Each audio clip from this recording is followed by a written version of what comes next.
जाणोनी नेणते करी माझे मोर तुझी प्रेम खूण देऊनिया मग मी व्यवहारे असे न वर्तवत जेवे जळा हात पद्मपत्र ऐकोणी नायके निंदा स्तुती काणी जैसा कावणवाणी योगी राजो देखो न देखे प्रपंच हा दृष्टी स्वप्नाच्या सृष्टीची जेवी मग मी व्यवहारे असे न वर्तवत जेवी जळा आत पद्मपत्र तुका म्हणे ऐसे झालिया वाचोनी करणे तो तोषे न वाटतसे मग मी व्यवहारे असे न वर्तवत जेवी जळा आत पद्मपत्र महायोग पीठे तटे भीमरथ्या वरम पुंडरीकाय दातु मुनींद्रे समागत्य तिष्ठन्त परब्रह्मलिंगं भजे पांडुरंगाकारो भगवन मना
ओम नमो ज्ञानेश्वरा करुणाकरा दयाळा तुमचा अनुग्रह लाधलो पावन झालो चराचरी ढोबार कुमाई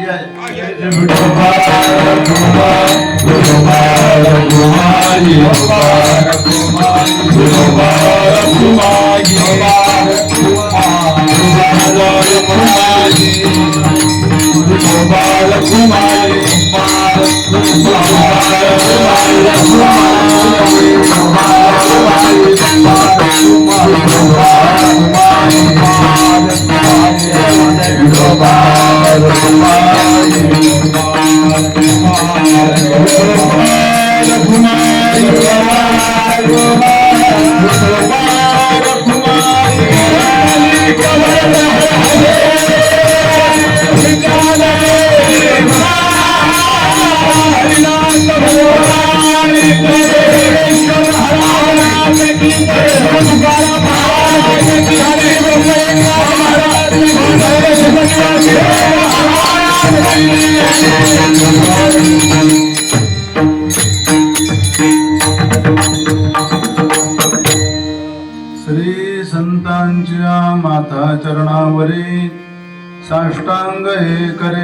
दंडवत मस्तक माझा पायावरी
आत्मरूप गणेशो केलिया स्मरण होय सकळ विद्यांचे अधिकरण तेची वंदो श्री चरण श्री गुरूंचे जाणोने नेनते करी माझे मन तुझी प्रेम खून देवोनिया मग मी व्यवहारे असे न वर्तत जेवी जळात पद्मपत्र ज्या भक्ती सूत्राला प्रारंभ आहे मंगलमूर्ती श्री गणेश देवता आज भगवान श्री गणेश जयंती आहे आणि या गणेश जयंती उत्सवाच्या निमित्तानं चालू असलेला हा भव्य दिव्य अखंड हरिनाम सप्ताह ग्रंथराज ज्ञानेश्वरी पारायण शिवमहापुराण कथा तथा कीर्तन महोत्सव अनेक प्रकारची या ठिकाणी भक्ती या ठिकाणी संपन्न होत आहे। त्यामध्ये आज 7व्या दिवसाची कीर्तन सेवा संयोजकाच्या वतीनं कमिटीच्या वतीनं माझ्याकडे पामराकडे आलेली आहे।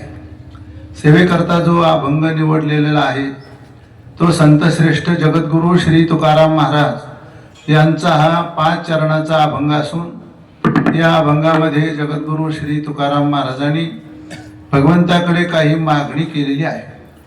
विशेषतः काही थोडासा परिहार सांगणं गरजेचं आहे की आपल्या या विठ्ठलनगर रामनगर संपूर्ण परिसराच्या वतीनं भक्तजनांच्या सहकार्यामधून गेल्या 25 वर्षापासून हा नाम महोत्सव आपण संपन्न करतात। यामध्ये प्रत्येकाचं योगदान आहे। विशेष या ठिकाणी कीर्तनकार असतील, गायक वादक सर्वांचं सहकार्य आहे आणि सर्वात मोठं सहकार्य श्रोत्र वर्गांचं आहे। हे सगळे भगवत स्वरूप शिवस्वरूप असणारे श्रोतेगण सर्वथा मी सर्वांच्या चरणावर दंडवत प्रणाम करतो। विशेष उपस्थिती आमचे गायक संगीत अलंकार आमचे आदिनाथ महाराज कदम माऊली, आमचे सुरडकर गुरुजी आहेत, हरिभक्तपरायण सुंदर कीर्तनकार आमचे चौधरी सर परमस्नेही, हरिभक्तपरायण आमचे योगेश महाराज, आमच्या आपेगाव संस्थेचे ते सध्या तिथं शिक्षक आहेत, विद्यार्थ्यांना घडवण्याचंही काम करतात। पण आपल्या विनंतीला मान देऊन आमचे योगेश महाराज सुद्धा आले, त्यांचंही खूप खूप अभिनंदन। हरिभक्तपरायण आमचं या ठिकाणी अत्यंत निकटचं स्थान बनकर महाराज आहेत, त्यानंतर अतुल महाराज शिलवंत, कारण शिलवंत सुद्धा आपल्या ह्या सप्ताहामध्ये या ठिकाणी येऊन आपली अत्यंत मृदंगाची सेवा करतो। आमचे पाटील भाऊ, त्यांच्या शेजारचे आपले निगोटे महाराज, आमचे सोळंके भाऊ निळू महाराज आहे, सुंदर असे विनेकरी आहेत। हार्मोनियम वादक हरिभक्तपरायण भागवताचार्य अभय महाराज केजकर आहेत, त्यांनाही प्रणाम। हरिभक्तपरायण ज्यांचं संपूर्ण कीर्तनकारांनी वर्णन केलं असे मृदंगाचार्य ओमप्रकाश कांगणे महाराज, आणि आज या ठिकाणी गेल्या 7 दिवसापासून जे व्हिडिओ शूटिंगचं काम करणारे आमचे जयस्वाल, मी रोज विसरून जातो त्यांचं वर्णन सांगायचं, तर जयस्वाल साहेबांना सुद्धा आपल्या या सप्ताहामध्ये विज्ञानाच्या माध्यमातून ध्वनी प्रदूषण करून म्हणजे आजही आपण कीर्तनकार जिवंत ठेवण्याचं काम म्हणजे या माध्यमातून त्याचे जे कीर्तन आहेत, प्रबोधन आहे, ते अखंड आपल्याला ऐकायला मिळतं. असे जयस्वाल साहेब आहेत, सर्व माता वर्ग आहेत आणि सुंदर सनई वादक इकडे बसलेले आमचे खंडगळे महाराज, वाघ महाराज आहेत आणि वाघ साहेब आपले वैकुंठवासी, त्यांचंही मोठं या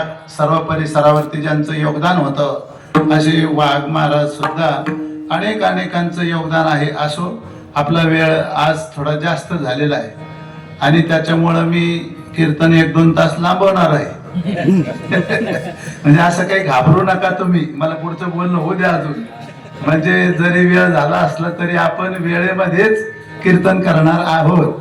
म्हणजे आतापासून तुमचा जीव धाकधूक व्हायला नको. असो, तात्पर्य अर्थ, श्री तुकाराम महाराजांनी या अभंगामध्ये काही मागणी केलेली आहे परमार्थ विषयक. आपल्या स्वतःच्या स्वार्थ कुटुंब पूर्ती करता संतांनी कधीही कुठं काही मागितलेलं नाही. कारण आपल्या संत परंपरेमध्ये काही मागणी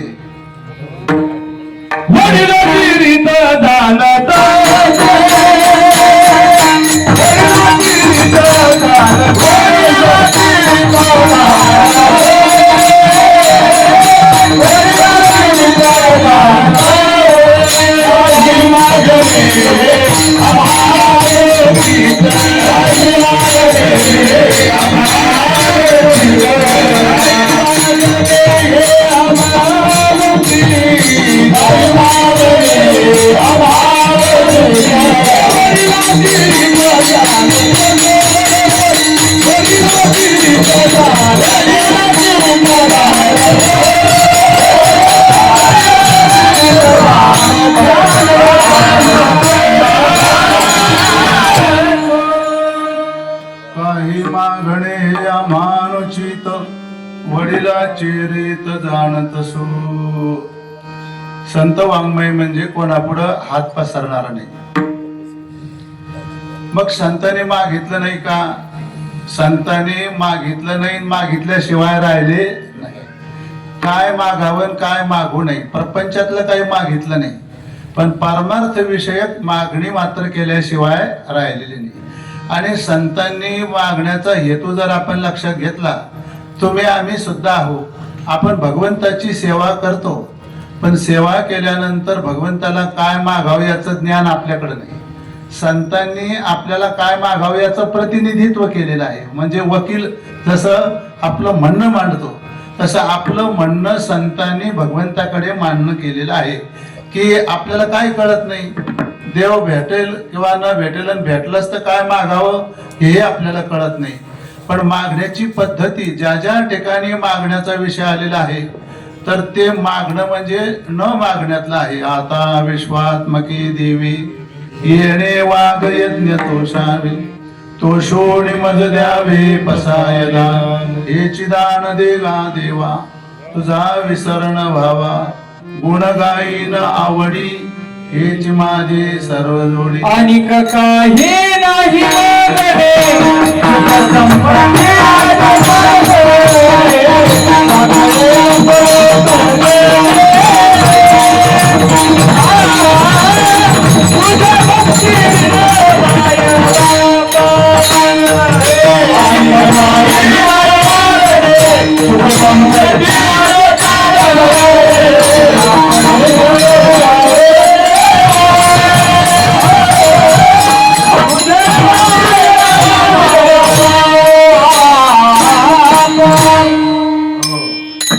नाटाच्या अभंगामध्ये अनेक काही न मागणे, साकडे न पडे तुझ जेणे, तुझे भक्ती विन माय बापा.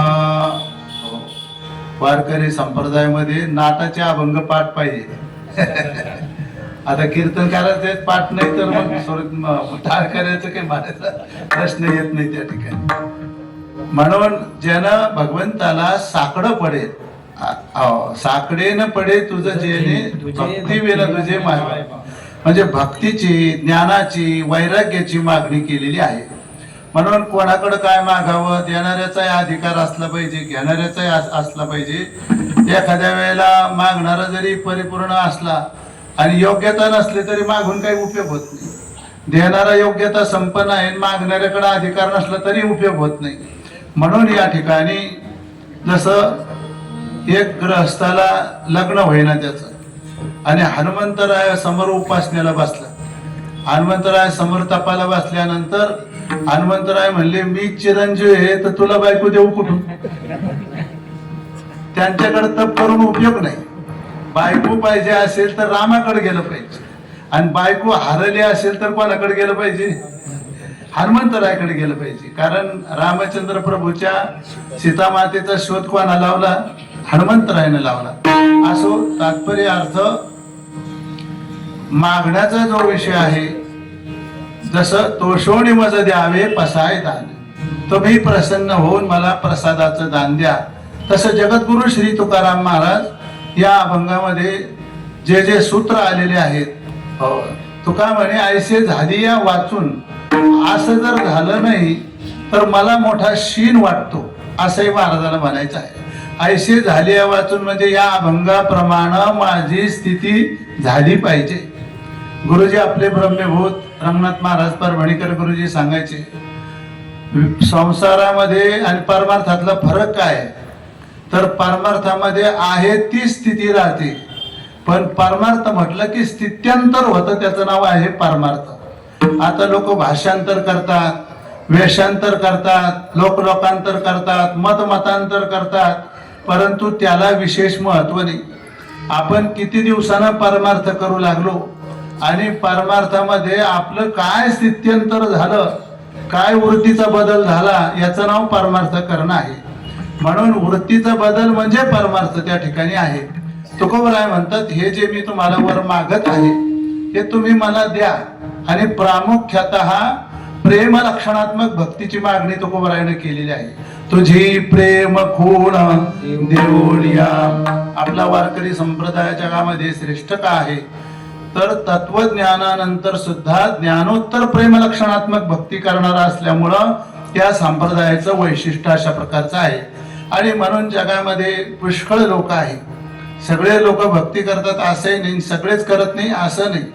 मग या ठिकाणी बहुसंख्य जर लोक आपण पाहिले, गुरुजी सांगायचे एवढे लोक असले तरी चारच प्रकारचे लोक आहेत: पामर, विषयी, जिज्ञासू आणि मुक्त. निषिद्ध भोगामध्ये जो प्रवृत्त आहे त्याला पामर म्हणतात. विधीनं विषय संपादन करणारा त्याला विषय म्हणतात. आणि विषयाचा ज्याला वीट येऊन एका निश्चयामध्ये आलेला आहे त्याला मुमुक्षु म्हणतात. आणि ज्याचं वृत्त्यंतर झालं त्याला महात्मा सिद्ध पुरुष त्या ठिकाणी म्हणलं जातं, किंवा मुक्त पुरुष म्हणलं जातं. मग लोक नाही का आहे, पण हे लोक आहे कसे याच्यावर एक गोष्ट सांगतो, म्हणजे तुमच्या लक्षात येईल. एक आंधळा मनुष्य होता, आणि तो बाहेर गावला काही कामानिमित्त जायचं होतं, पायी प्रवास होता, आणि त्याच्याबरोबर त्याचा नातू होता. आणि ते पायी पायी चालत असताना, आंधळे माणसं तसे हुशार खूप असतील, बुद्धिमानही तेवढेच असतील. आणि ज्या रस्त्यानं ते चालले तर त्यांना चालता चालता एक शेत लागलं, आणि ते शेत होतं शेंदाडाचं. आता एवढे शेंदाड आलेले होते, खूपच शेंदाड, आणि ते पायाला त्याचे ठेसा लागायला लागले. आणि मग तो लहान मुलगा बी ते शेंदाड पाहिल्यावर तोंडाला पाणी आलं, म्हणे बाबा एक दोन शेंदाड याच्यातली घेतली तर बरं होईल आपल्याला. पण आंधळ हुशार होतं, ते म्हणे ज्या अर्थी एवढे शेंदाड हे गोड आहे का कडू आहे? हे सगळे कसे कडू आहे.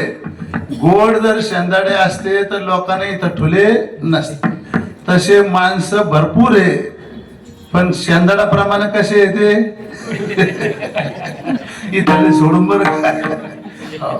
शेंदाड भरपूर आहे, परंतु कसे भक्ती नाही. भक्ती विना पशु कशाशी वाढला, सटविने नेला कैसा नाही. तर अशा या स्थितीचं जर आपण चिंतन केलं तर परमार्थ साधना करणाऱ्या लोकांची संख्या कमी आहे. तेव्हा जगद्गुरु श्री तुकाराम महाराज मागणी करतात की हे देवा, जाणून नेन ते करे माझे मन, तुझी प्रेम खूण देऊनिया. तू मला या ठिकाणी काय कर. हे जे जाणीव नावाचा प्रकार आहे, तर तो जाणीव नावाचा प्रकार दोन गोष्टी आहे. एक आहे नेणीव आणि एक आहे जाणीव. मग नेणीवेच्या सापेक्ष आहे जाणीव. पण अगोदर तू मला काय कर, जाणीव. हा, काय सुरुवात काय, जाणवणी नेणते. हा, अगोदर जाणता कर आणि मग पुन्हा काय कर, नेणता कर.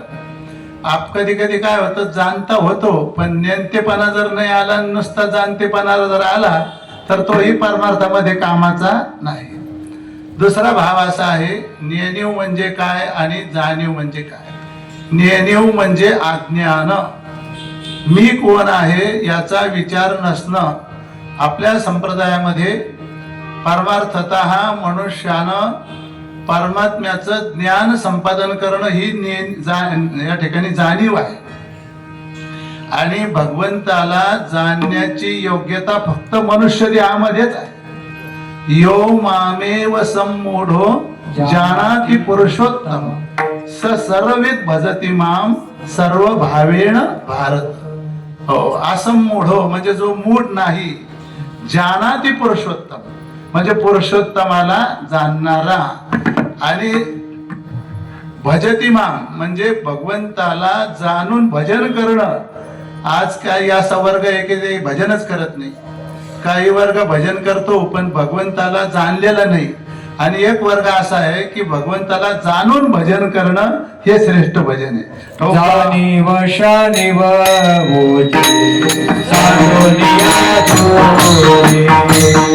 जाणीव शानीव सारोनिया जोडे.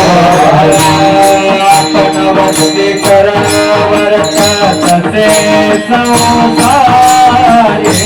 भक्ती करावर तसे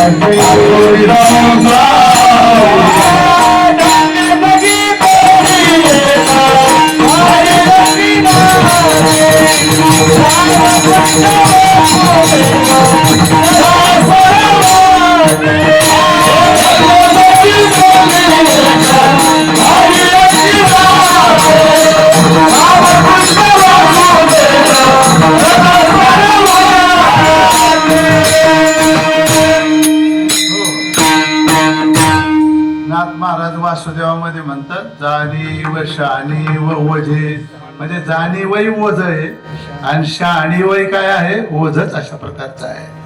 मग नेणीव म्हणजे काय याचा अगोदर थोडा विचार करू आपण, की मी अज्ञानी आहे, मी कर्ता आहे, भोक्ता आहे, सुखी आहे, दुःखी आहे, पापपुण्य धर्मवान आहे, किंवा ज्याच्या ठिकाणी देहोहोम ही वृत्ती आहे, म्हणजे देहाच्या संबंधानं मी देहा एवढाच आहे असा ज्याचा विचार आहे.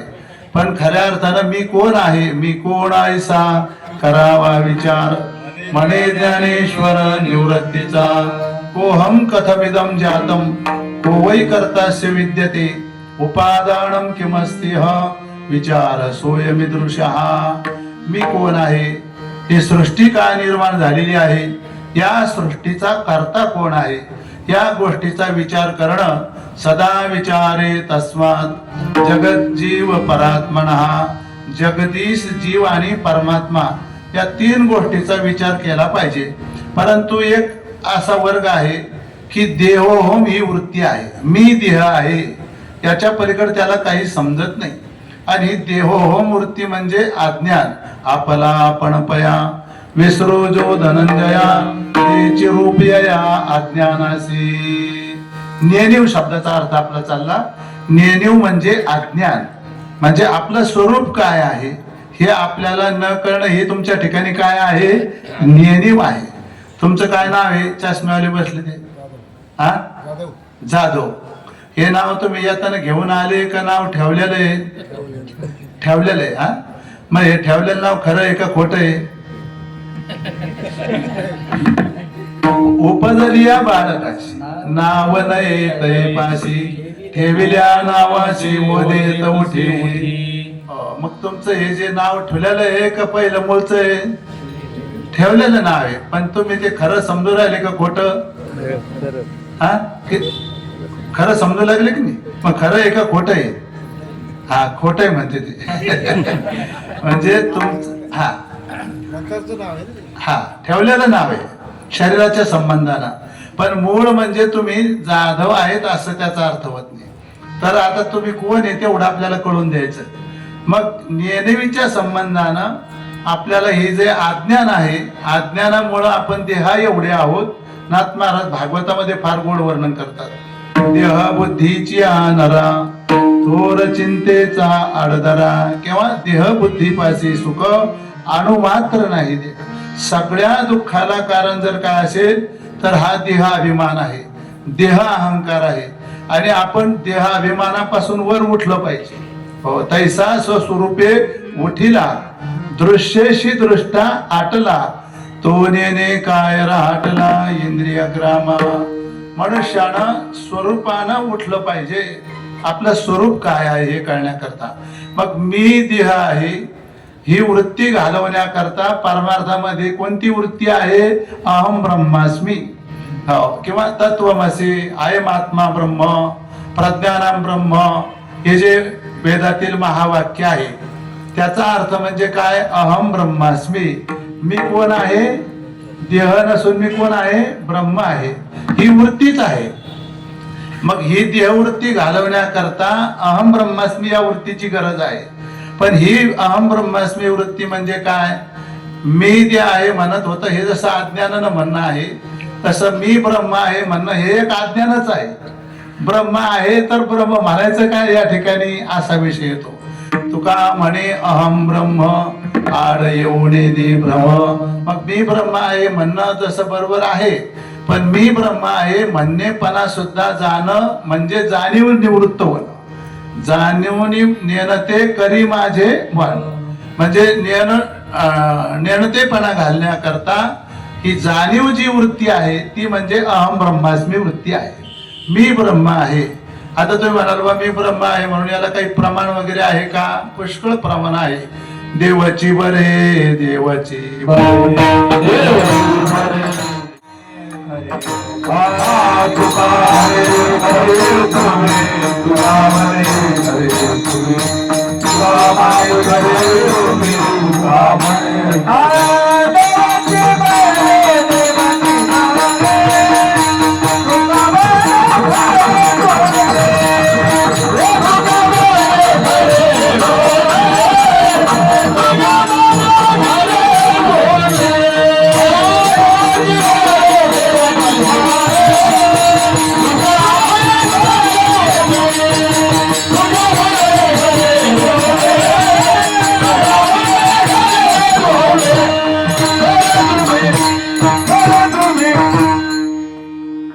म्हणे हातो स्वय परब्रह्म मूर्खडे ने वर्म संत चरण. जीव हा सनातन ईश्वर स्वरूप आहे असे वेदशास्त्राधिकामध्ये वर्णन केलेलं आहे. ममे वांशो जीवलोके जीवभूत सनातन. हा जीव हा आत्मस्वरूपानं ब्रह्मरूप आहे, परमात्मा स्वरूप आहे. परंतु एवढा स्वरूप असूनही त्याची काय झालेली आहे? विस्मृती झालेली आहे. त्याचं नाव आहे नेणीव. आणि नेणीव घालवण्याकरता जाणीव म्हणजे मी ब्रह्म आहे ही वृत्ती आहे. आता दुसरा एक भाव या ठिकाणी आपण चिंतन करू की तुम्ही ब्रह्म आहे याच्याकरता दृष्टांत पंचीकरणामध्ये फार सुंदर आलेला आहे. एक सिविन आणि व्याली, आणि व्याल्यानंतर तिचं जे पिल्लू होतं ते लहानपणीच एका मेंढ्याच्या कळपात गेलं. आणि मेंढ्याच्या कळपात गेल्यामुळं ते लहानचं मोठं मेंढरामध्येच झालं. आणि पुढं पुढं पुढं बराच दिवस ते मेंढ्यामध्येच चरायचं. आता खरं जर पाहिलं तर मेंढ्याचा तो शत्रू आहे त्याचं ते खाद्य आहे.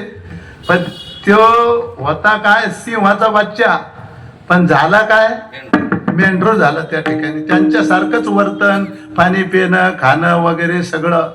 आणि मग एक दिवस एक सिंह जंगलामध्ये त्यानं त्या कळपामध्ये पाहिलं की आपला जात भाई याच्यामध्ये आलेला आहे आणि हा मेंढ्यामध्ये चरू लागलेला आहे. हे काही बरोबर नाही.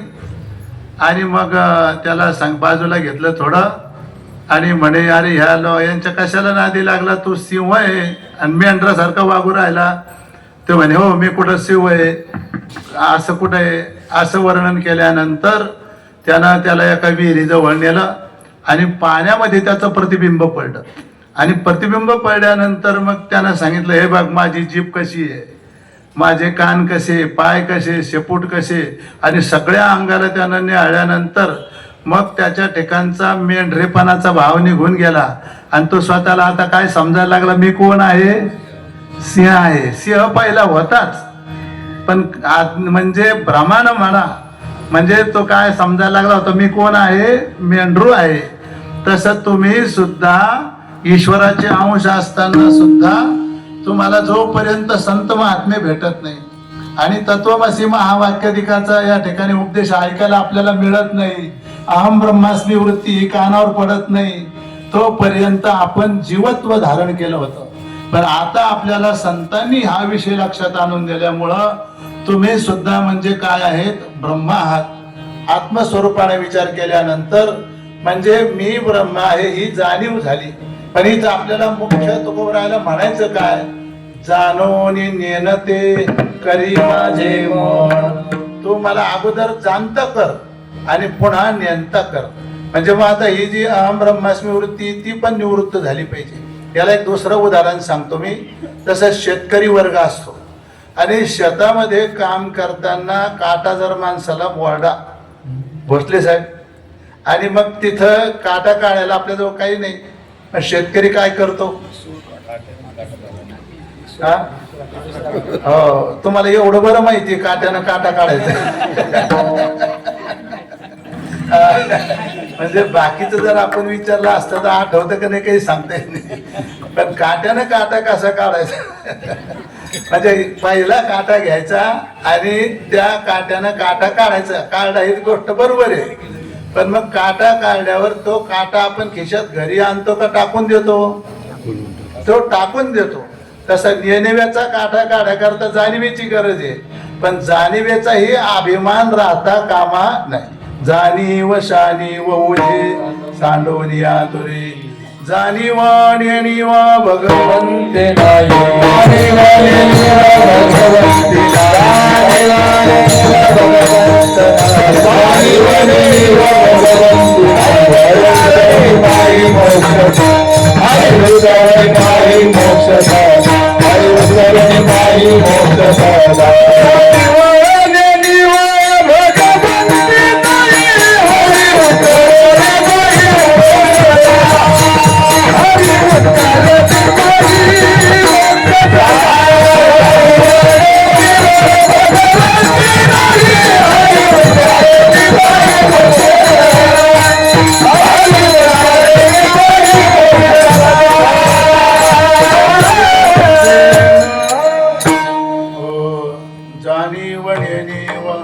भगवंती नाही, भगवंता ठिकाणी नेणीवही नाही, जाणीवही नाही. जसं दुसरं उदाहरण सांगतो मी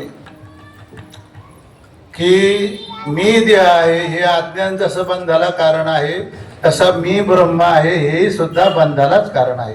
तुका म्हणे अहम ब्रह्म आड येऊने दे ब्रह्म. बरं, जे जसं आहे जर ब्रह्म तर म्हणण्याची काय गरज आहे. हा एक डबल अज्ञान त्या ठिकाणी होतं. याला उदाहरण सांगतो मी. एक संन्यासी होते आणि ते एका रथामध्ये बसून चालले आणि चालल्यानंतर गुरुकुल काही ऐकल्यामुळं ते बसल्या बसल्या नेहमी असं घोकायला लागले, अहम ब्रह्मास्मी, अहम ब्रह्मास्मी, अहम ब्रह्मास्मी. त्याच्या शेजारी एक गाडी बैलावाला चालला होता. तो गाडी बैलावाला मोठ्या मोठ्यानं म्हणायला लागला, मी गाडीवान, मी गाडीवान, मी गाडीवान. मग तो संन्यासी म्हणे, मूर्ख आहे का तू, गाडीवान आहे तर गाडीवान गाडीवान काय म्हणतो. मग देव म्हणे, तू मूर्ख नाही तर काय, अहम ब्रह्मास्मी कशाला म्हणतो. आहे तर म्हणण्याची गरज नाही. उदाहरणार्थ, जाणीव जेथ निर्गे विचार पाहुता पावली निघे, तर्कु अंगी नेगे अंगी दयाच्या, अर्जुना तया नाव ज्ञान, तेर प्रपंच हे विज्ञान, तेथ सत्य बुद्धी अज्ञान हे जाण, अज्ञानावघे हरपे विज्ञानाने शेष करपे, आणि ज्ञान हे स्वरूपे होऊन जाय. म्हणजे स्वरूपभूत हे जे ज्ञान आहे ते मूळच स्वयंप्रकाश आहेच, आणि त्या ज्ञानाची अभिव्यक्ती होणं म्हणजे जाणून येणं ते करी माझे मन तुझी प्रेम कोण देऊन या विठोबा. काही परमार्थामध्ये झालो ऐसा जो म्हणे तो काहीच नव्हे. मी मुक्त झालो म्हणणेपणा सुद्धा चालत नाही. जायेत जाणीव करी तोची नेणे आथले पण मिरवी त्याची उणे झाला ऐसा जो म्हणे तो काहीच नव्हे. हो, व्हायचं काहीच नाही आहे ते फक्त कळून घ्यायचं. त्याचं नाव परमार्थ. करायचं म्हणलं की पण द्वैत आलंच. एकदा काय झालं की याज्ञवल्क्यानं 1000 गायी दान करायचं ठरवलं. पण त्या गायी द्यायच्या कोणाला? जो ब्रह्मनिष्ठ आहे त्याला गायी दान करायचं.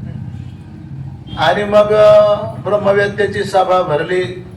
याज्ञवल्क्यानं त्या गायी वगैरे सवर्णाने त्यांचे शिंग मढवलेल्या, त्याच्यावर झुली टाकलेल्या अशा भरजरी भारी वस्त्राच्या या ठिकाणी सुशोभित गायी केलेल्या गायी 1000 दान करायच्या.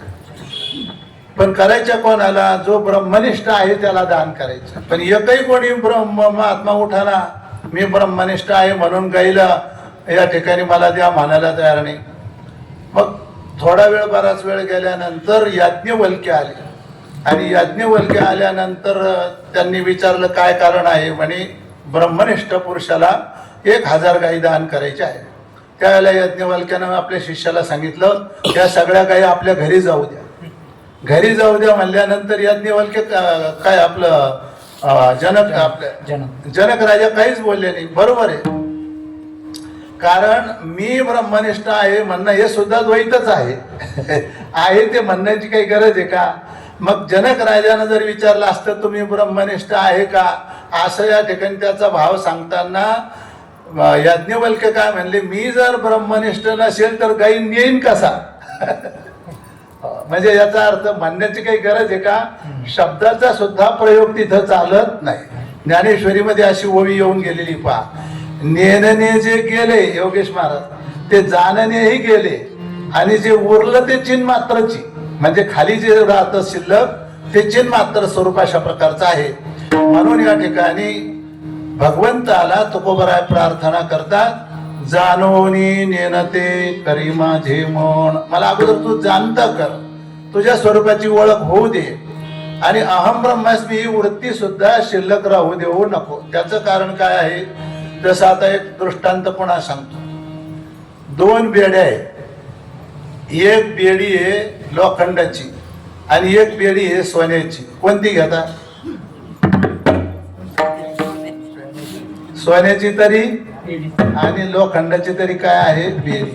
एकदा बिरबल बादशाहच्या प्रसंगामध्ये बादशाला काही राग आला जवळ लोकांचा. ते म्हणे जेवढे जवळ आहे तेवढे 16वर द्यायचे. आता 16वर द्यायचे म्हणल्यानंतर बिरबलच्या लक्षात आलं आता राय सरकार तरी कोणाचे जवळ आहेच. आता राजाच्या पुढे कसं असतं ते काय एक म्हण आहे, टक्का शेर भाज्या टक्का शेर खाजा अंधेर नगरी चौपट. काही राजा असे असते की त्या ठिकाणी सगळी नगरी अंधारातच असते. अंधेर नगरी. आता ते दृष्टांत सांगायला आपल्याला वेळ कमी असल्यामुळं सांगायचा हेतू बिरबल म्हणे ठीक आहे सरकार थोडी अवधी द्या 15 महिन्या 15 दिवसात मी सूळ तयार करतो. मग बरेचसे सूळ लोखंडाचे तयार केले आणि 2 सूळ असे तयार केले, एक चांदीचा आणि एक सोन्याचा. आणि मग सरकारला सांगितलं चला आता सूळ वगैरे तयार झाले एकदा पाहून घ्या. तोपर्यंत राजाच्या काही ही गोष्ट लक्षात नव्हती. आणि मग ते लोखंडाचे पाहिले तर काही वाटलं नाही. कारण हे 2 विशिष्ट सूळ पाहिले, एक पाहिला चांदीचा आणि एक सोन्याचा. मग राजाला शंका आली. म्हणे बिरबल हे 2 सूळ कशा करता केले? म्हणे एक माझ्या करता आणि एक तुमच्या करता. चांदीचा माझ्या करता सोन्याचा तुमच्या करता. म्हणे हे कॅन्सल करून टाका लवकर. कारण हाय तो काय आहे? सूळच आहे. तसं अहम ब्रह्मास्मी हे वृत्ती ज्ञान सुद्धा सूळ आहे. म्हणून तुकोबराय म्हणतात जाणोनी नेनते तरी माझे मन तुझी प्रेम कोण देऊन या. मग आपल्याला या ठिकाणी जाणता झालेला आहे. जसं आता दुसरा एक भाव सांगतो. अगोदर मनुष्य लहान असतो नंतर मोठा होतो. ज्ञानानं सगळ्या गोष्टीनं. पण मोठं झाल्यानंतर पुन्हा लहान होता आलं पाहिजे. आणि लहान होता आलं नाही तर ते मोठेपण सुद्धा तुम्हाला दुःख दिल्याशिवाय राहत. मी गायक आहे हे चांगली गोष्ट आहे, पण मी गायक आहे याची जर जाणीव झाली की दुःख आलंच. मी महाराज आहे हे चांगलं आहे, पण मी महाराज चांगला कीर्तन करतो याची जाणीव झाली की पुन्हा दुःख आलंच. मी मठाधिपती आहे याची जाणीव झाली की दुःख आलंच. म्हणजे सगळ्या वस्तूमध्ये राहून जाणीव न होता सहज अवस्थेतलं जीवन असणं याचं नाव आहे लहानपण देगा देवा. लहानपण देगा देवा, लहानपण देगा देवा, लहानपण देगा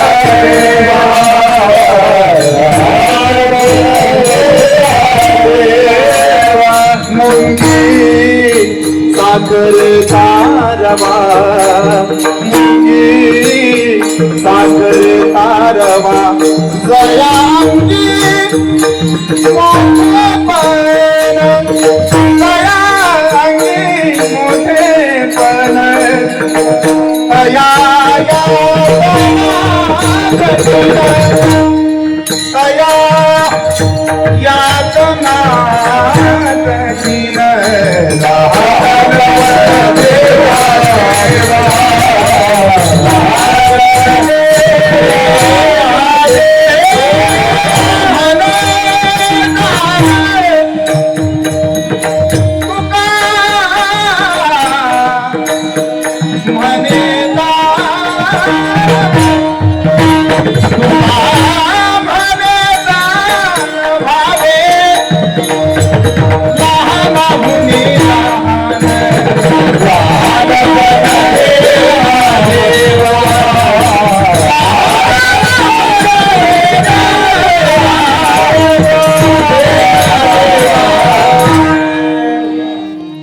परमार्थ करणं म्हणजे काय? सगळ्या दृष्टीनं रिकाम होणं. आली आहे ती स्वरूप स्थिती आहे, तिला काही फरक पडत नाही. नेन नेते गेले हरीच्या ठाई, नेते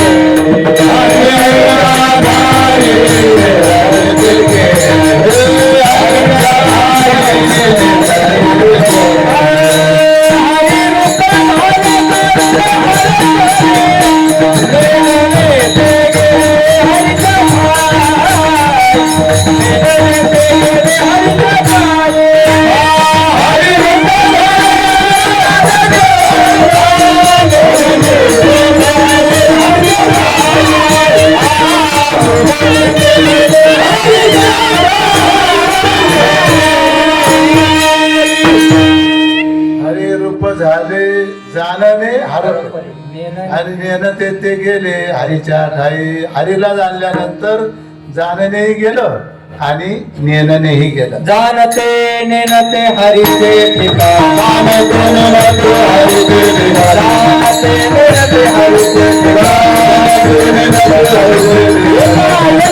हरि हरि बोला, हरि बोला, हरि बोला.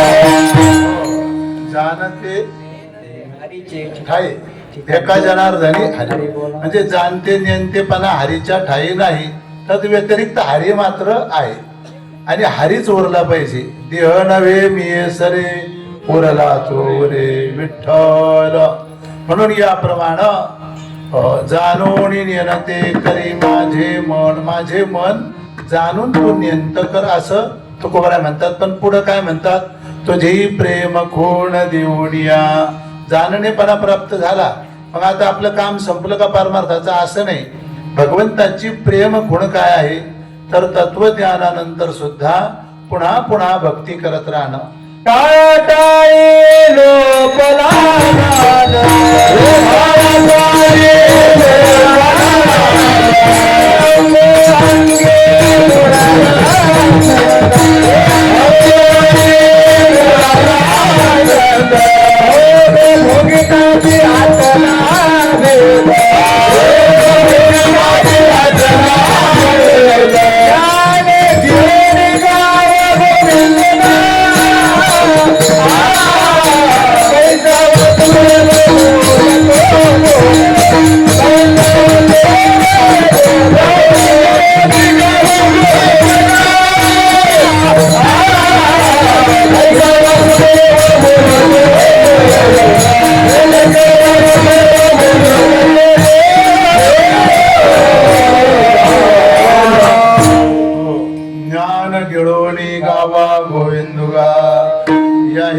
पार्था माझ्या भजनी असता तरी मी तया ते माथा मुकुट करी. म्हणजे अद्वैताची प्राप्ती झाली, पण अद्वैतामध्ये महाराजांनी समाधान मानलं नाही. अद्वैती तो माझे नाही समाधान, गोड हे चरण सेवा तू माझा स्वामी. एक 2 मिनिटं थोडं.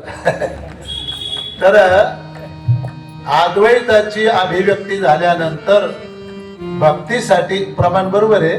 आता आपल्या वेळेचं थोडं हे म्हणून, तर भक्ती करण्याकरता द्वैताचा स्वीकार करून मी भक्त तू देव ऐसे करी, नको ब्रह्मज्ञान आत्मस्थिती भाव, मी भक्त तू देव ऐसे करी. म्हणजे ब्रह्मज्ञान नको म्हणण्यात तात्पर्य नाही, कारण ब्रह्मज्ञान काही सहजासहजी होतं का हो?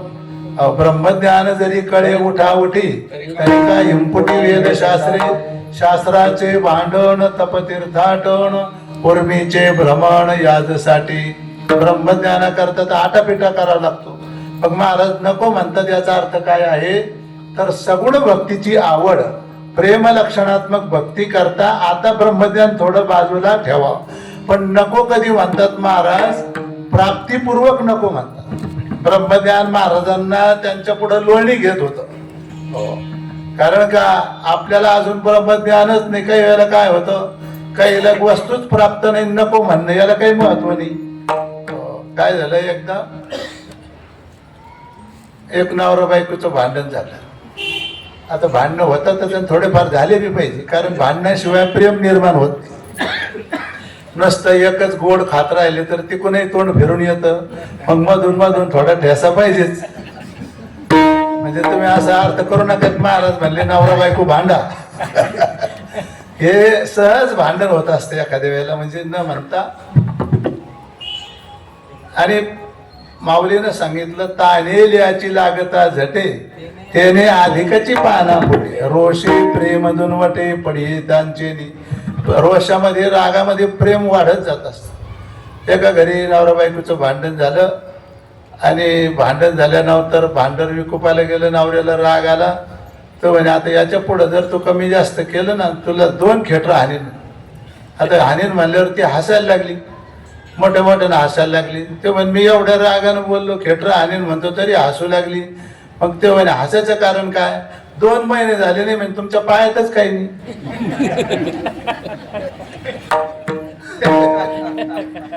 हंत कुठून? कुठं कीर्तनाला गेलते आणि कुठं त्यांचे बुट कोण घेऊन गेला काही कळलं नाही.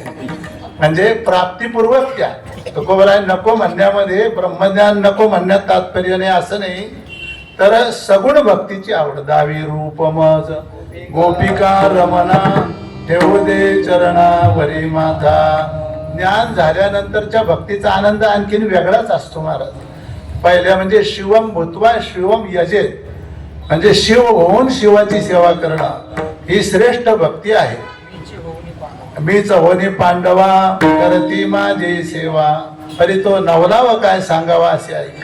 अशा प्रकारे या ठिकाणी अशी जी भक्ती आहे, तुझी प्रेम खूण दुनिया. तुकोबराय म्हणतात, तुझं माझं नाही भेद सहज केला विनोद. तुझ्या माझ्या स्वरूपात भेद नाही, पण मला तुझं स्वरूप होण्यामध्ये आनंद नाही. तर मला तुझी सगुण भक्ती करणं म्हणजे तू माझा स्वामी मी तुझा रंग, पाहता न दिसे वेगळे मी तू पण जाऊ दे दुरे. पुन्हा पुन्हा त्या भक्तीमध्ये आनंद असतो. एका ठिकाणी असं सांगितलं, भक्ती करता जे द्वैत स्वीकारलेलं असतं ते मोक्षाला बंधनकारक नाही. भक्त्यार्थम कल्पित द्वैतम अद्वैतामपि सुंदरम. म्हणजे भक्तीसाठी जे द्वैत स्वीकारलेलं आहे ते अद्वैतापेक्षा सुद्धा श्रेष्ठ आहे. अभेदोनी भेद राखियला अंगी, वाढावया जगी प्रेम सुख. देव भक्त तू झालासे दोन्ही, वाढावया सुख भक्ती हे जनी. जड जीवा उद्धार व्हावया लागोणी, शरण तुका वंदे पाऊले दोन्ही. संत महात्म्यांनी भक्तीसाठी द्वैत स्वीकारलं आणि ते द्वैत सत्य नाहीये, कल्पित द्वैत आहे. आणि कल्पितामध्ये या ठिकाणी जी भक्ती केली जाते तर तिलाच प्रेम लक्षणात्मक भक्ती म्हणतात. आणि ही भक्ती तू मला दे, तुझी प्रेम कोण देऊन या अभंगाच्या पहिल्या चरणात. जाणूनी नेनते करी जाणूनी नेनते करी माझे मन. जाणूनी नेनते करी माझे मन.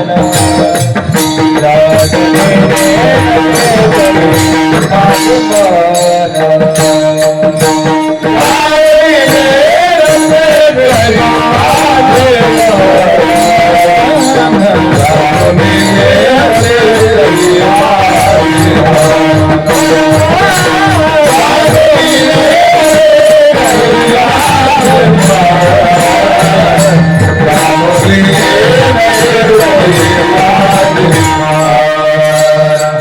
तुझी प्रेम खून देवनिया, तुझी प्रेम खून देवनिया, तुझी प्रेम खून देवनिया, तुझी प्रेम खून देवनिया.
मग मी व्यवहारे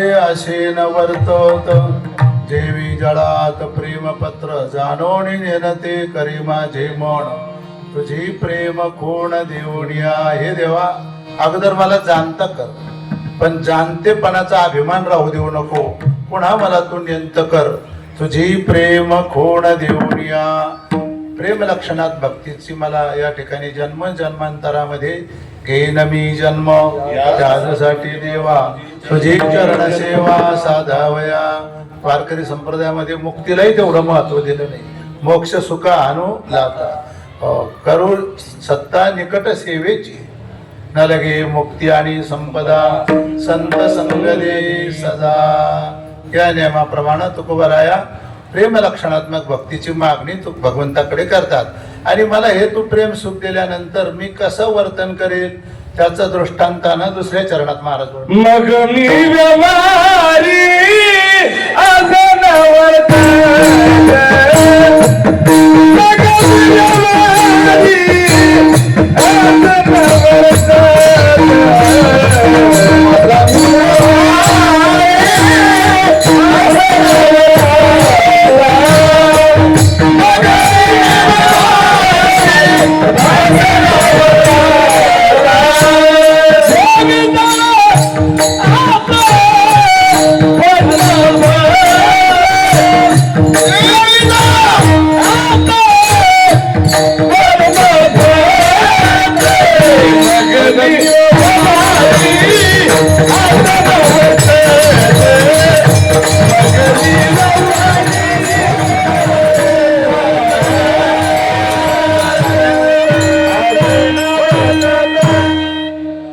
मग मी व्यवहारे असे न वर्तत. मग म्हणजे कधी जाणीव नेणीव गेल्यानंतर मग मी व्यवहारे असे न वर्तत. ज्ञानी पुरुष व्यवहारामध्ये वर्तन करतात आणि बद्ध संसारी जीवही वर्तन करतात. पण वर्तन दोघंही करतात, क्रिया सारखीच असते पण फरक खूप असतो. ज्ञानी पुरुषाचं जे वर्तन असतं तर ते कसं असतं, जेवी जळा आत पद्मपत्र, तसं पाण्यामध्ये कमळ. सत्यवादी करी संसार सकल अलिप्त कमळ जळी गए, अलिप्त कमळ जळी गए. सत्यवादी करी संसार सकल अलिप्त कमळ जळी गए, अलिप्त कमळ जळी गए. सत्यवादी करे संसार सकळ अलिप्त कमळ जळी जैसे. कमळाप्रमाणे संसारामध्ये राहू नका असं नाही, आसोनी संसारी पण कमळासारखं राहा. कमळ तसं लिप्त होत नाही. भगवान गीतेमध्ये सुद्धा सांगतात ना, पद्मपत्र निवंबसा, म्हणजे त्याचंच भाषांतर हे तुकोबरायाने केलेलं आहे. जेवी जळात पद्मपत्र. नाव डोंगरावर राहते का जमिनीवर? अजून मी चांगलं सांगा बरं. पाण्याच्या वर राहते का पाण्यात? हा, पाण्यात म्हणलं तरी कामाची नाही. आपली पाण्यातच गेलेली,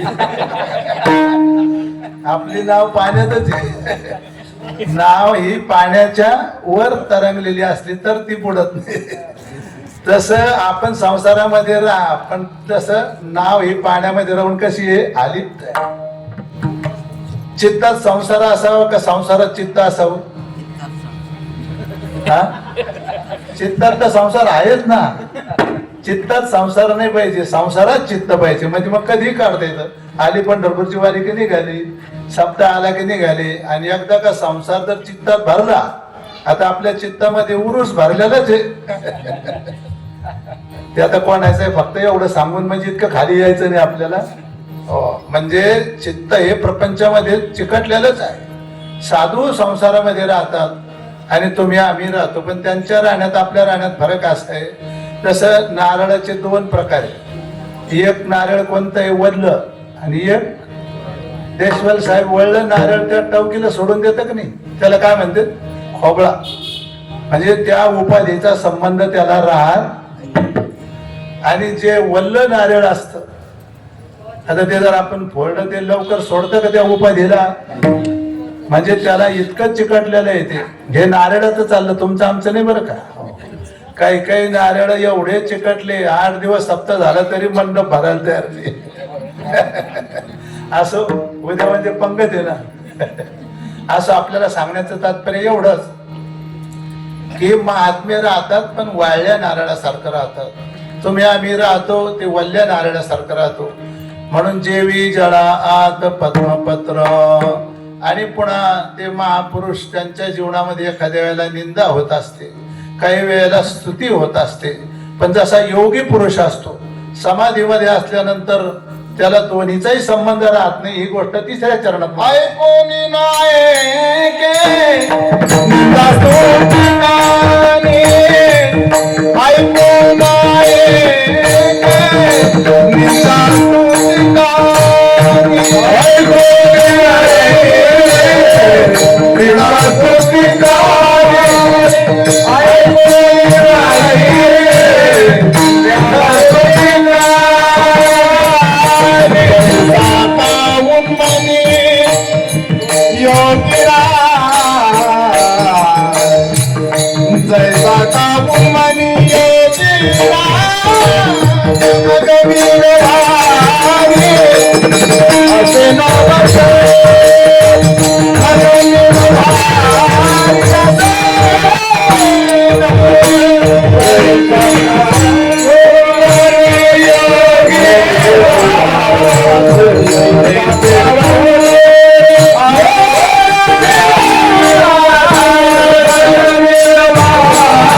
ऐकोनी नायके निंदा स्तुती कहाणी. निंदा ऐकतो पण ऐकून न ऐकल्यासारखी, आणि स्तुती ऐकतो पण ऐकून न ऐकल्यासारखी. तुम्ही आम्ही काय करतो, निंदा तर करतो पण स्तुतीला मात्र भाळून जातो. निंदा मोटकी ऐकी कपाळ धरोनी ठाकी थेंबे न विरे वारे न सोके चिखलू जैसा. काय ज्ञानेश्वर माऊलीचे उपकार आहे महाराज सगळे. निंदा मोटकी ऐके आणि निंदा ऐकली. आता आपल्याला स्तुती करावी वाटते का निंदा? जाधव साहेब तुमची निंदा केलेली आवडते तुम्हाला का स्तुती? स्तुती आवडते, निंदा आवडत नाही. आणि एखाद्यानं जर केली माऊली म्हणतात तर कपाळ धरून मनुष्य बसतो. कोणी काही म्हणलं अहो तुमच्याबद्दल असं बोलले म्हणलं की ते सारखं त्याचं डोकं दुखतं. आणि स्तुती केली की पुन्हा हर्ष व्हायला वेळ लागत नाही. आणि स्तुती माणसाला पराविया मुखे स्तुती रुचक करतो असं वर्णनच केलेलं आहे. पण तुम्हाला सांगतो संत वाङ्मयामध्ये निंदा ही वाईट आहे, त्याच्यापेक्षा स्तुती जास्त वाईट आहे. स्तुतीनं मनुष्याला जर अभिमान झाला तर मनुष्य वायाला जातो. एखाद्या वेळेला एखाद्यानं आपली निंदा केली तर फार चांगली गोष्ट. निंदक आपलं पाप धुवून काढत असतो. ज्याबद्दल आपण विनाकारण निंदा केल्या जाते. येती निंदका पाशी अशेष पापी. 12व्या अध्यायामध्ये तुल्य निंदा स्तुतीर मौनी संतुष्टो येण केण चित अनिकेत स्थिर मतिर भक्तिमान मे प्रियो नरहा. निंदे ते नेघे स्तुतीन श्लाघे आकाशान लगे लेपू जैसा. निंदा आणि स्तुती मान करुणीय के पांती विचारे प्रणवती जनिवनी. म्हणजे तो महात्मा भगवत भक्त जगामध्ये वर्तन करत असतो परंतु तो निंदेलाही जवळ येऊ देत नाही आणि स्तुतीलाही जवळ येऊन देत नाही.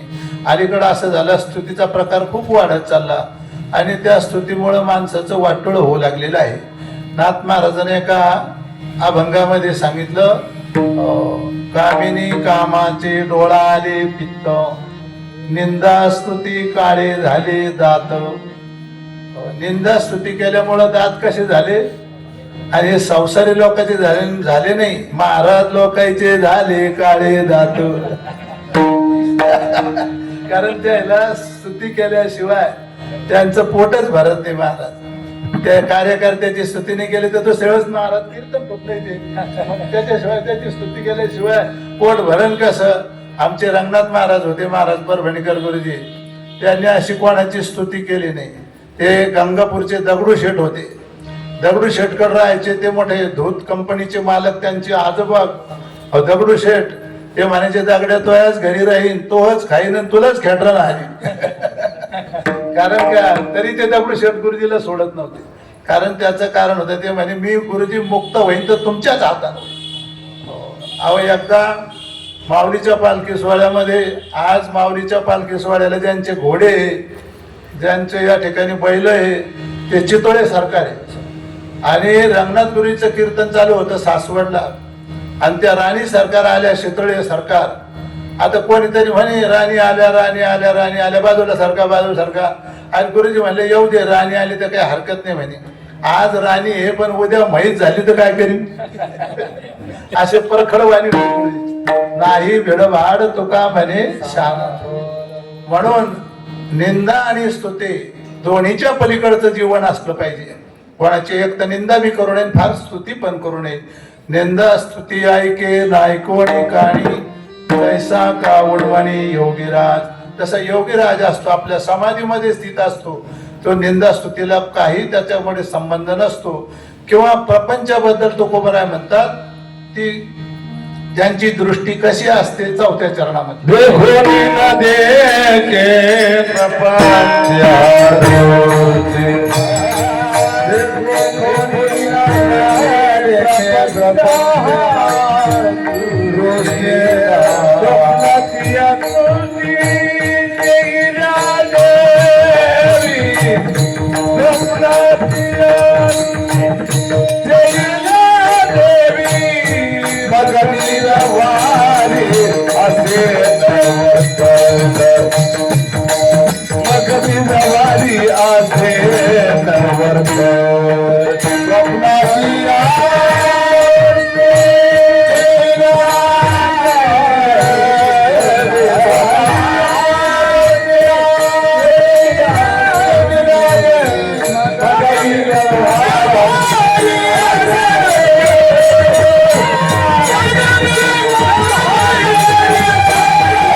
देखोनी न देखे प्रपंच हा दृष्टी स्वप्नीची या सृष्टी चेलिया.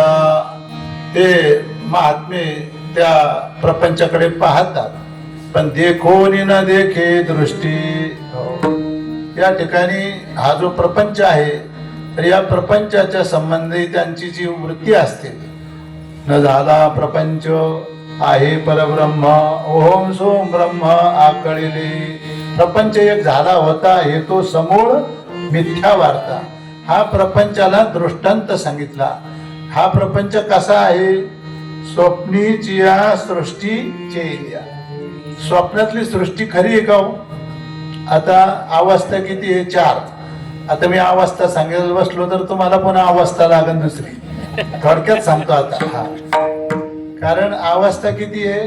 जागृत अवस्था, स्वप्न अवस्था, सुषुप्ती अवस्था आणि समाधी अवस्था. आता सध्या आम्ही कोणत्या अवस्थेत आहोत? जागृत अवस्था आहे. आणि इथून गेल्यावर आता घरी झोपल्यावर आपल्याला स्वप्न पडतं का नाही? आता स्वप्नात जर तुम्हाला कुत्रं डसलं तर खरोखरचा डॉक्टर लागेल का स्वप्नातलंच लागेल? स्वप्नातलं कुत्रं डसलेलं खरं आहे का खोटं आहे? खोटं आहे. ते खरं खोटं होतं ते जागृतीत आल्यावर का ते स्वप्नामध्ये खोटं आहे? जागृतीत आल्यानंतर खोटं आहे. आता स्वप्न आणि जागृती या दोन्ही अवस्था खोट्याच आहे. आता जागृतीला सुद्धा संतांनी काय म्हणलं? एक प्रकारचं स्वप्नच आहे. जे जे देखणे सकळ ते ते स्वप्नीचे मृगजळ मनोने चिंतितो चरण कमळ श्री विठ्ठलाचे. स्वप्नामध्ये आपल्याला एखादा जर त्याला उत्पत्ती युगपत लय म्हणतात. प्रतिभासिक सत्ता आहे. म्हणून स्वप्नामध्ये स्वप्न खोटं आहे का जागृतीत आल्यावर खोटं आहे? आणि आता स्वप्नामध्ये गेल्यानंतर जागृतीतल्या कोणकोणत्या वस्तू आपल्या जवळ राहत्या? काही बँकेतले पैसे राहते का? घर राहतं का? पद राहतं का? काही राहतं का? स्वप्नामध्ये काही राहत नाही. मग जागृती खोटी कधी ठरती? स्वप्नामध्ये. आणि स्वप्न कधी खरं ठरतं? जागृतीमध्ये. काय झालं? आपले अनिरुद्ध महाराज दृष्टांत सांगत असते. एक जण कीर्तनाने येऊन झोपला आणि स्वप्न पडलं. स्वप्न काय पडलं? त्यानं लॉटरीचं तिकीट घेतलं आणि लॉटरीचं तिकीट घेतल्यानंतर त्याचा नंबर लागला. त्याला 2 लाख रुपये या ठिकाणी नंबर त्याचा त्या लॉटरीच्या तिकिटाचा लागला. आनंद झाला. आता 2 लाखाची लॉटरी लागली. पैसे बी मोजून घेतले. कशात चाललंय हे सगळं? स्वप्नामध्ये चाललं.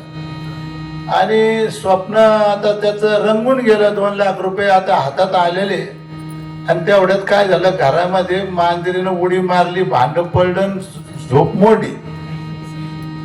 आता झोप मोडल्यानंतर एकदम पुन्हा दुःख झालं. गेले ना 2 लाख, गेले ना 2 लाख. बायको म्हणे असं काय करू राहिले? 2 लाख गेले, 2 लाख गेले. आता उठले म्हणे. आणि मग ते डोक्याला हात लावून बसले. ते म्हणे काऊन डोक्याला हात लावला? आज काय काकडा बुडाला काय? का भजन झालं नाही म्हणून तुम्ही? ते म्हणे काकडा मी ते समृद्धीचे पैसे आले तेव्हापासून सोडून दिला काकडा. बऱ्याच लोकांना माळी काढल्या, काकडे सोडून दिले, पैसा जास्त झाला ना. आणि म्हणे मग झालं काय? डोक्याला हात लावून बसले. अगं म्हणे लॉटरी लागले, 2 लाख रुपये आले. ते बायको बी हुशार होते. आले तर म्हणे मग झालं काय?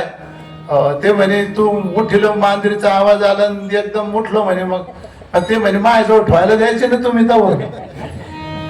जाऊ दे. आपल्याला सांगायचं म्हणजे काय? युगपत उत्पत्ती युगपतलय. म्हणजे हे कसं आहे? जागृती जरी असली, हा सगळा व्यवहार जरी असला तरी स्वप्नाप्रमाणे अशा प्रकारचा आहे. आणि म्हणून या ठिकाणी तुकोबराय म्हणतात की स्वप्नीची सृष्टीची जीवी, हे जे सगळं आहे तर ते स्वप्नातल्या प्रमाण अशा प्रकारचं आहे.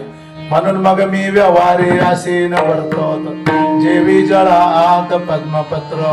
आणि म्हणून या करता देवा तू मला काय कर? जाणून नेनते करी माझे मन तुझी प्रेम कोण देवनिया. देव म्हणले ठीक आहे. आणि नाही केलं तर जमत नाही का? नाही म्हणे असं झाल्या वाचून मला या ठिकाणी माझी स्थित्यंतर होत नाही. ते शेवटच्या चरणात तुका म्हणे ऐसे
देवी जळात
मगमी व्यवहारे असेन वर्तत जेवी जळात पद्मपत्र तुका म्हणे ऐसे झालिया वाचून करणे तो तोशीन वाटतसे. असं झाल्या वाचून म्हणजे वर जे सांगितल्याप्रमाणे जाणून नेन ते करी माझे.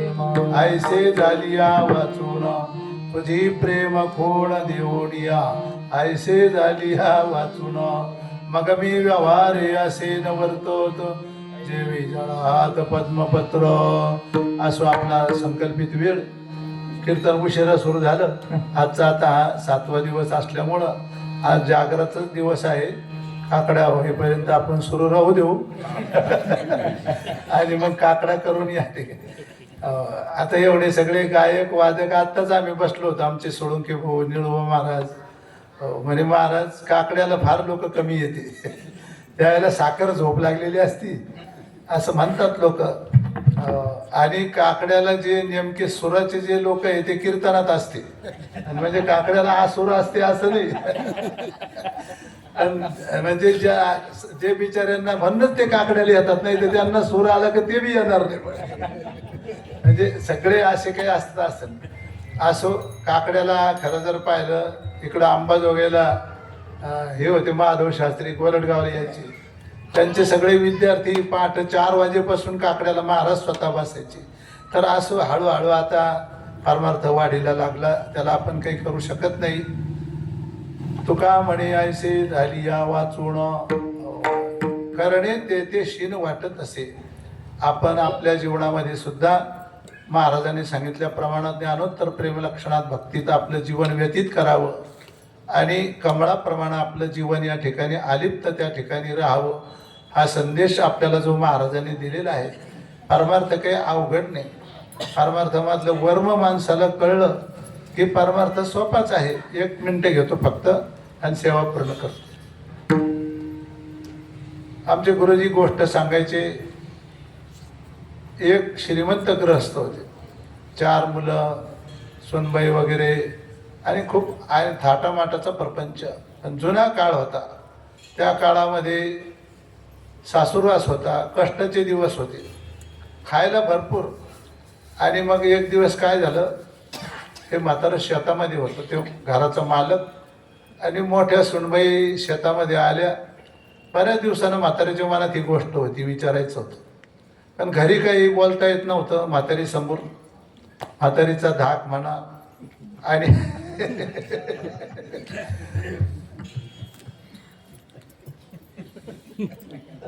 अहो एका गावात एक माणूस इतका राग भरला मला निघूनच जायचं म्हणे. राहायचंच नाही घरात. आणि बाहेरून म्हातारी आला नुसतं डोळे वाटरून पाहिल्यावर म्हातारं खाली बसलं.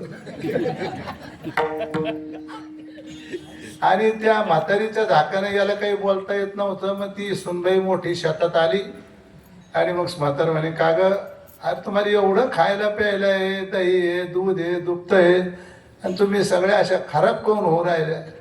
तर ते सुनबाईनं सांगितलं म्हणे आपल्या आत्याला कडक आहे. म्हणजे आत्या म्हणजे कोण?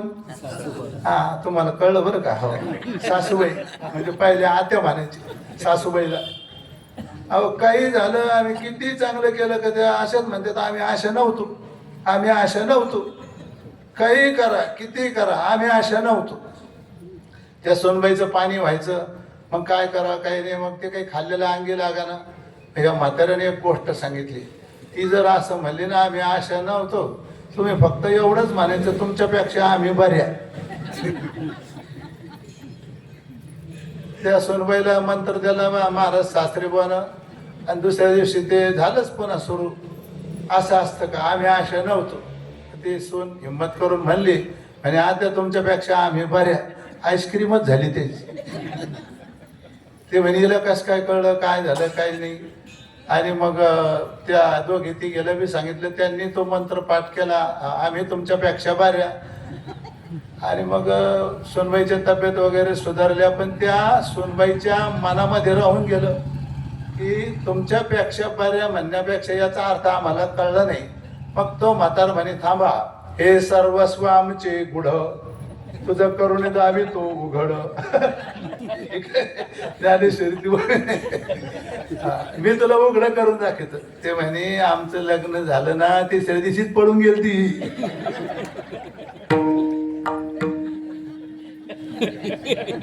आता हिचं काही एक एक सांगायसारखं आहे का? आता मी सांगत नाही जास्त. तुमच्यापेक्षा आम्ही बरे. म्हणजे हे त्या सासूबाईला करंट लागलं महाराज. हे वर्म असतं परमार्थामध्ये. परमार्थ सोपा बी आहे ना अवघड आहे. सोपी गोष्ट आहे आपण वर्म साधलं पाहिजे. मग मी व्यवहार असे नवर जेवे जळात पद्मपत्र असो. चालू असलेला हा भक्ती महोत्सव मंगलमूर्ती श्री गणेश देवता विघ्नहर्ती देवता आहे. सर्वांचं जीवन सुख समृद्धीचं हो अशी भगवान गणेशाच्या चरणी प्रार्थना करतो.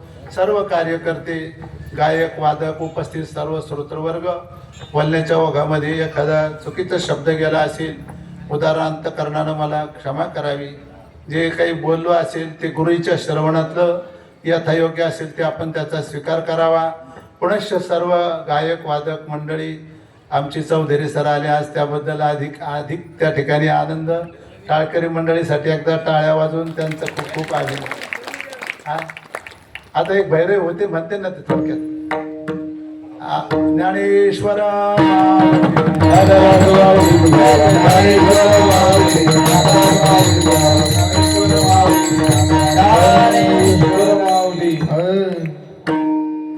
आजचे दिवस शेवटचा दिवस योगेश ते म्हणे आईचे आली आवातून तुका म्हणे आईचे आली आवातून तुका म्हणे आईचे झाली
देवी जळात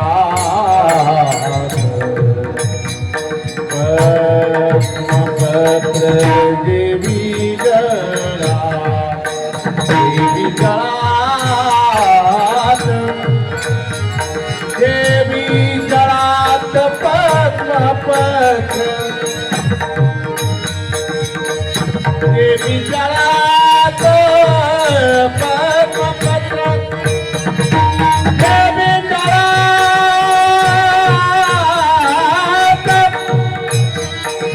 देवी जळात पद्मपत्र देवी जळात पद्मपत्र देवी जळात पद्मपत्र देवी जळात पद्मपत्र